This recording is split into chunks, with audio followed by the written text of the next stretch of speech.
What's up, everyone, and welcome to the 6th episode of the Build Comp here in Terra Nova. Undercutting the bookstore has turned me into the richest player in all the lands. I have made a whopping 22 diamonds selling books, which for me is a lot. I mean, I know that other people have stacks and stacks of diamond blocks, but I never do. I spend my diamonds basically as soon as I get them, buying stuff to use. Like, I've already spent those 22 diamonds before I even left the shopping district, and I just can't keep diamonds to save my life. But it looks like I can't get home, cause some foul creature has blown up the nether portals. Was it a troll, was it a ghast, or was it a creeper? The world may never know. Luckily, Engine looks like he's trying to fix it. Maybe, hopefully he'll be back to fix the portals. Well, until then, I guess I will go find another nether portal, return home, and get to work. Lately, I've been focusing more on farms and quality of life, but I really need to get to building, because time waits for no man, and the competition is steadily ticking away. I do wish that I'd have moved my builds about 50 blocks behind me, because I really enjoy the aesthetics of this area. This little tiny lake in the middle of these spiky terracotta mountains looked really nice. And that's an example of, like, when you find a landscape that you think is really pretty, be careful about building there, because our builds tend to destroy the landscape, just like builds in real life. So be sure that you build far enough away from the landscape that you enjoy to maintain the integrity of that landscape. But I've been dragging my dirt and grass throughout this area, trying to create an oasis here, because I like the contrast between the reds and the oranges and the greens and the blues. But I really love this lake, and I'm sad to see it go. Before I get to building, I need to get me some dye. So rather than building a flower farm or a dye farm, I'm just gonna bone meal me some flowers. Because I don't need thousands of dye, so doing it this way will save a little bit of time. And this goes back to something we talked about in a previous episode, that sometimes the farm just isn't worth it.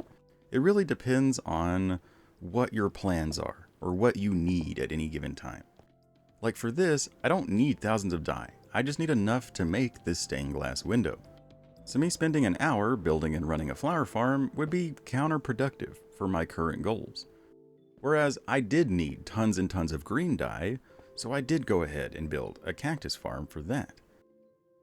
Just something to think about. Like, yeah, farms can just be fun to build, but the whole point of farms is to save time. So if that farm isn't actually saving you any time, then maybe that's a little counterproductive, if your goal is to save time. But if your goal is just to have fun or to have the resources later on, well then, by all means, build the farm. That's awesome. That fits into that goal. But now I'm trying to decide between stone and tuff. They're both instamine, easy to gather, just tuff is a little harder to find sometimes. I'm going to use quartz and tuff as the core blocks for this castle. Now, gathering mass amounts of quartz is not going to be the easiest thing ever. Normally, if I needed thousands of quartz, I would have 50 to 100 masons and a gold farm with a piggy trader, but I don't have either one of those things. So it's going to be kind of a struggle to get the quartz that I need just trading with my 10 masons over and over and over. Which is an example of, I should have built a better farm for that. The way I like to build is get the basic geometry set up first. The simple, basic structures and layouts. Then go back in and add the details, the texture, by overlapping things and switching blocks out. The reason I like to do it this way is so I can get a broad perspective of the build as a whole, so I can see what needs details and what doesn't. Because there's nothing more painful than spending all this time detailing as you go, only to realize that the detail doesn't work. Like maybe there's too much detail and it's actually taking away from the build. Or maybe you want to change part of it and you lose all of this work that you put in. Like with these mushrooms. Now these aren't very detailed, but I have always meant to add the spots at the top at some point. Now I could have tried to build the spots as I was building the mushrooms. You might think that would save time. But the problem that I would have run into was, for one, I changed the shape of these mushrooms several times. So not only would I have spent time detailing these spots, trying to figure out where they go, what shape they're supposed to be in, but then every single time that I changed the shape of the mushroom, I would have to end up changing the spots. And so that would just add to the overall complexity. How many decisions I have to make, how many things I have to think about. I would have ended up designing these spots like 5 separate times, which would have taken much more time than just switching out a few blocks now that I'm 100% sure about the dimensions. So that's a big reason why I wait to add the details till the very end. That way I'm not building the same detail 15 times while I'm trying to figure out the geometry. But just like with the piranha plant, I'm trying to use backward stairs as much as I possibly can.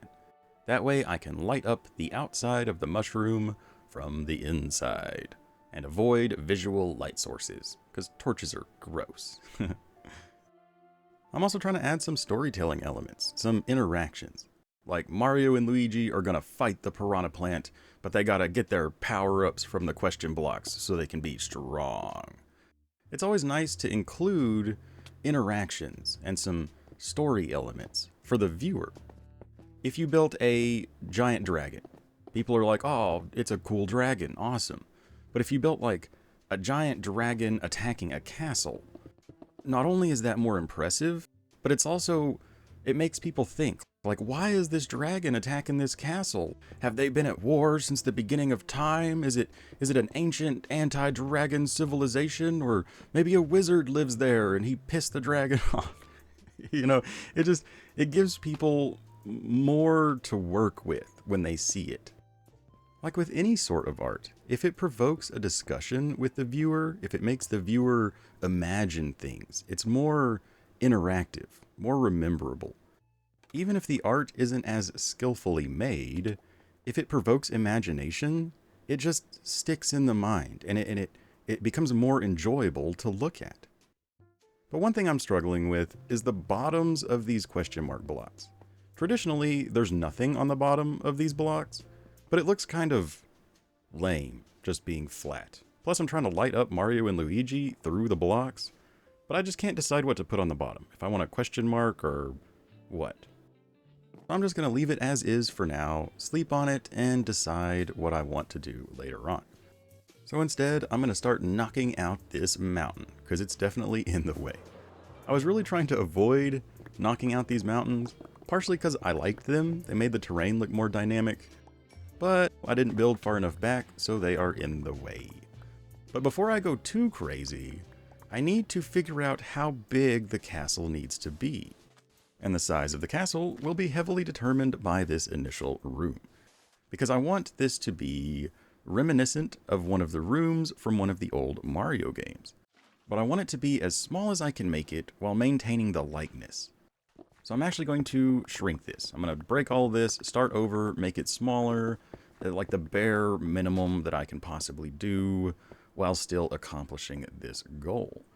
And so for this entire castle, I started off with the stained glass window because that had a minimum size. If I'd have made it any smaller, we wouldn't have been able to tell that it was Princess Peach. I based the entire size of the castle around that stained glass window. And now I need to base the back part of the castle, how wide it is, on this front room. Because this front room also has a minimum size. But now that I have the basic layout of the room, I can tell vaguely where I need to knock the mountains back to. I need to cut everything back at least right here. And this is something else to keep in mind when it comes to any sort of details that need precision. Be it a room, pixel art, a window, or redstone. Rather than building the building first and trying to squeeze stuff in there, it's best to build the things that need precision first. Build the redstone machine first. Build the stained glass window first. Build the room you're trying to mimic first, and then fit the structure around that precise thing. Because structures can be any size or shape or dimension, houses and castles, it doesn't matter how you build those. So why would we build those first when there are no basic requirements for those? Because then we might mess up and not have the space for the things that we're actually trying to accomplish that need precision. but my tools are broken and my inventory is full. So, every 5 minutes or so, I have to fly over here, halfway organize, drop off some items, and then fix my tools. I haven't built a sorter system. I'm not going to anytime soon because I'm trying to save as much time as I can, but I also don't really want to waste time sorting. I always have 2 different stacks of chests, one for blocks and then one for items, and then I kind of halfway organize bulk things into shulkers, so I can at least, if I need deep slate, I can just grab the deep slate shulker and be on my way. As for fixing my tools, I just grab my pumpkins and my melons, trade with some farmers, get some golden carrots or some quartz along the way, and call it good. Now every time I come into this area, I always trade with my masons, because I can only get about 2 stacks of quartz per day from the number of masons I have. And this isn't the fastest process either. Having to click on every single mason and then wait, 12 minutes and then click on them all again is kind of a hassle, especially if I'm trying to actually dedicatedly farm the quartz. So I just try to grab it every time I'm here. Now, if I'd have planned ahead a little bit better, I would have 50 to 100 masons. That way, it would cut out the in-between waiting time, waiting on their trades to refresh. I could just walk down the row, click on each one, and by the time I was done, it would probably be a new day, so I could just click back down the row yet again. And that really is the best way to get quartz. If you try to get quartz by hand, that's just so slow. Even if you use a gold farm and piggy traders, that doesn't give you very much quartz either. So it's the fastest way to obtain the quartz is trading with mass amounts of masons. But that's also not very fun. If you have a ton of masons, though, it makes it more tolerable. When you need it, it's there, and you can just kind of go down the row whenever you don't need it to stockpile. Or an even better way is a couple of members in my Discord have this really cool combination of things. For one, they have the infinite emerald farm that never lets the raid end, that only farms emeralds, not totems and stuff, but it gives you emeralds infinitely forever. And then at that farm, they built 200 masons. So you never have to trade for emeralds. You just grab emeralds out of the chest, go down the row of masons, trade with them all. By the time you're done trading, it's a new day, the trades refresh, and there's still emeralds in the chest. It's a really fantastic way to get ultra mass amounts of quartz. But I do believe this room is coming along. I like how it looks so far. Can you tell which Mario game this room is from? If you can tell, post it in the comments. I would love to see how successful this recreation is so far.